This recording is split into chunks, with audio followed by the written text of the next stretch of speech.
It's your boy Crypto Blood, and welcome to another episode of My 2 Cents this morning. We're looking at Powell versus Posner.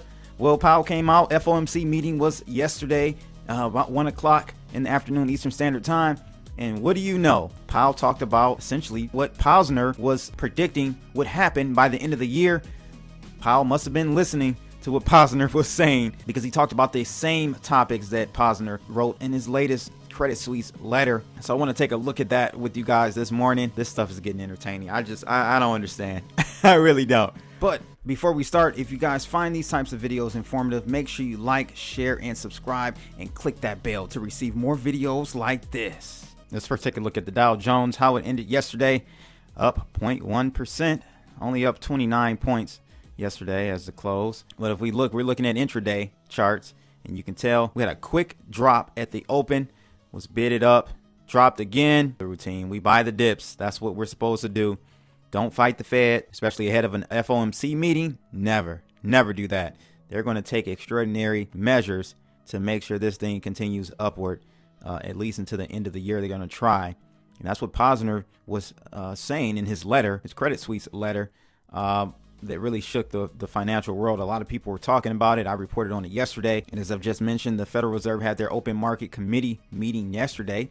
Fed left interest rates unchanged. 5 experts on what they are watching now. This is out of CNBC, so we're going to get their take, their spin on it. Federal Reserve left interest rates unchanged Wednesday at its December meeting, just as markets expected. So stocks did get a pop, though, after the central bank indicated slim chances of a rate change in 2020. Now, if the stock market went up, right after Mr. Powell said there is no chance of a rate change in 2020, what does that tell us? Well, that tells us that the market doesn't believe Mr. Powell. They think that things get ugly in the stock market, he will reverse course like every other Federal Reserve chairman, except the late great Paul Volcker, who at least had some balls to do what was right for the markets long term, not short term. So a few analysts, quote unquote, had some comments to make about the Federal Reserve meeting. This one says that there's a couple of things on the table there. One, we have the U.S.-China trade talk. It's all out there. December 15th is still a key date. We don't know clarity or don't have clarity around that. And number two, it's interesting that since they last met, we've had the shift in market sentiment that perhaps we're in a bottoming process in the economy. Perhaps next year we'll see a mid-cycle reflationary story. And so I'm wondering if the Fed is also alongside the rest of us watching to see if the data proves that out. And I think that that will be key. So this brainwashed analyst thinks that we're going to see a bottoming out of the economy like we've seen a slowdown really in the first place. See, this is what I'm talking about, people. These guys are so brainwashed by the Wall Street narrative, they don't even see this stuff. Another analyst says, I think the best we can hope for here is a fragile ceasefire rather than a durable peace. And that's really the problem, because global business is holding back on investing because they don't know what the rules can be around trade. He says, I think that the Trump administration seems to think that if the markets go up on rumors of trade deals, that's a positive. He says he thinks real positivity is having some certainty around that. He says he thinks you have to get past the 2020 election for that. Jim Caron, a global fixed income portfolio manager at Morgan Stanley, said, I'm very uncomfortable with the Fed's statement and even with the way that things are being addressed right now, because effectively what the Fed is saying is that they're going to let the economy run hot. Okay, that sounds great, but I'm a fixed income investor. So what does that mean for me? We got another guy that's an economics professor at the Columbia University, so we know he's fully indoctrinated. He said, I actually tend to worry more about this issue that running this high pressure type of economy could actually cause problems at some point in the future. Oh, no shit, Sherlock. There's a view that's clearly stated, and it's this: the Phillips curve seems to be dead, and the tight economy is not producing any inflation. And actually, research that I've done indicates that that view may not really quite be correct. And another article from CNBC talks about the Trump-Powell feud maybe re-emerging and firing up again. You know, it's kind of been quiet between the two. Trump has been pressuring and almost bullying Powell to keep interest rates lower or even go lower, and they ended up doing that. Now, we're supposed to think that the Fed is an independent entity and, you know, they're not influenced by anyone, not even the market. Yeah, right. This article says the feud between President Donald Trump and Federal Reserve Chairman Jay Powell is likely to continue despite the central bank cutting interest rates 3 times this year, a former official of CNBC told on Wednesday. That's because the president has a habit of blaming the Fed for unfavorable economic data or declines in the stock market. She said, I have no reason to think that technique is coming to an end. Earlier Wednesday, the Fed said it would hold interest rates steady following its two-day meeting this week and indicated that no action is likely to come in 2020. The decision follows the Fed lowering interest rates in July, September, and October amid concerns from investors of an economic recession. So we can't even have a recession anymore. And not even to the point where we see us heading that way. We can't even think that we're going to have a recession. That's how fragile this market is nowadays. And so, the question here, and some of the analysts in the prior article talked about this as well. Their concern is kind of like the trade war with China. That's on the table. They see that as being some headwind with that situation in 2020. And, I think it will be. It absolutely will be. The Trump administration has really been bluffing the whole year. Actually, almost 2 years, year and a half now, with this so-called trade deal, which I think we both know that there has not really been a trade deal. But the stock market is so addicted to crack that they'll believe anything to keep this high going. And so they're just going along with it every couple of weeks. Trade deal near. We've got phase 1, phase 0 done. All this kind of posturing by the Trump administration to keep this market up. But you would think at some point, it's been almost 2 years now, you would think at some point the markets would say, wait a minute, there is no deal. There is no deal. So going into 2020, there's definitely going to be, I think, some shakeup in that narrative. And I personally don't think there will be a deal.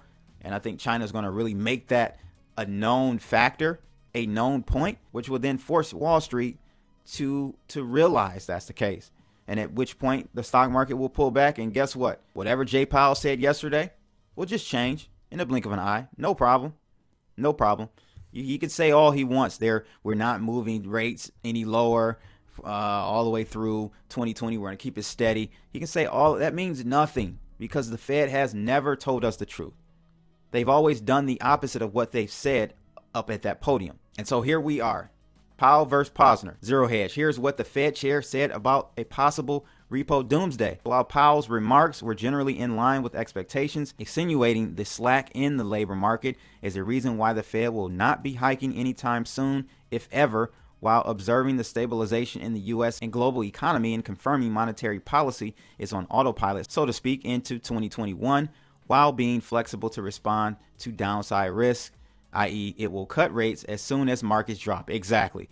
What traders were most interested in were Powell's comments on the repo market in the aftermath of the Zoltan Poszar repo doomsday blockbuster. In fact, there was a question in the Q&A in which the reporter specifically asked what, if anything, the Fed is thinking about in regards to the suggestion that the shortfall of reserves could spark a QE4 in the next few days. Not surprisingly, Powell was subdued, as the alternative would be to spark even more concerns that the Fed is worried about repo.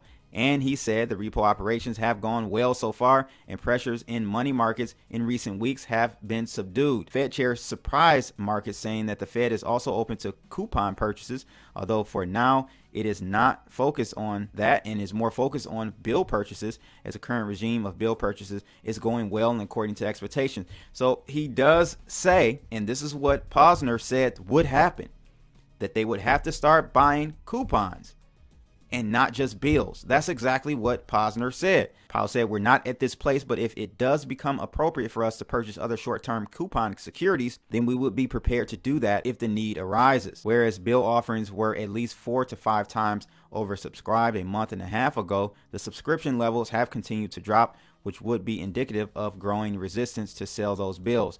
Credit Suisse's ratings strategist, Jonathan Cohn, said that would serve as a source of motivation to more seriously consider Fed purchases of the short-term coupon securities. Powell's veiled hint that the Fed may shift to coupon purchases, effectively transforming not QE into QE4, is what sparked a buying spree across the curve, also spinning the dollar to session lows. Powell also said the central bank stands ready to adjust details of its repo operations as appropriate to keep the Fed funds rate within the central bank's target range. In other words, Powell echoed the general market consensus that just because nothing bad has happened to the repo market since September, that things are under control and there is nothing to be concerned about, and certainly no need to intervene proactively, which means that Poszar's worst case scenario is effectively green lighted, one in which the Fed will have to react to turmoil in the market if and when the reserve shortage strikes in the coming days. Interesting. So the issue I see here, ladies and gentlemen, is this. We know that there's an asymmetrical relationship with the Fed and the media and the markets, period. And so this is why you have to understand this about the Federal Reserve and just basically believe everything opposite of what comes out of their mouths. They can never tell you that things look bad, because if they do, it's a self-fulfilling prophecy and it will cause things to be bad. So when things are bad, they say things are good. So this is what we're left with. And honestly, I think Greenspan saying that he wished that the Fed never opened this policy of communication, this line of communication with the public. It only complicates things and makes their credibility go to zero, to be honest with you. They should have kept their policy of not talking. You know, this is this Bernanke policy here. This is a Bernanke initiative to have the Fed come out with these meetings and these press conferences and talk about this and that and be cryptic and be wrong every single time. And at the end of the day, what does it do? It does nothing. There's no productivity out of these meetings, because we know they can never tell us the truth anyhow. So why have the meeting? Why have these press conferences? So here's what I'm expecting. I'm expecting QE4 to start around the end of this year, which is in a couple of weeks, or even post New Year. And this is exactly why the dollar dropped, stocks rebounded, and the game of hot potato continues. That's what I see. And to the point where there will be some external black swan event that comes out of nowhere that catches the Fed off guard, at which point they won't be able to telegraph and manage themselves out of this thing. So that's my 2 cents for today, ladies and gentlemen. If you found this video informative, make sure you like, share, and subscribe, and click that bell to receive more videos like this on the daily. Your Crypto Blood, I'm out of here. Holla.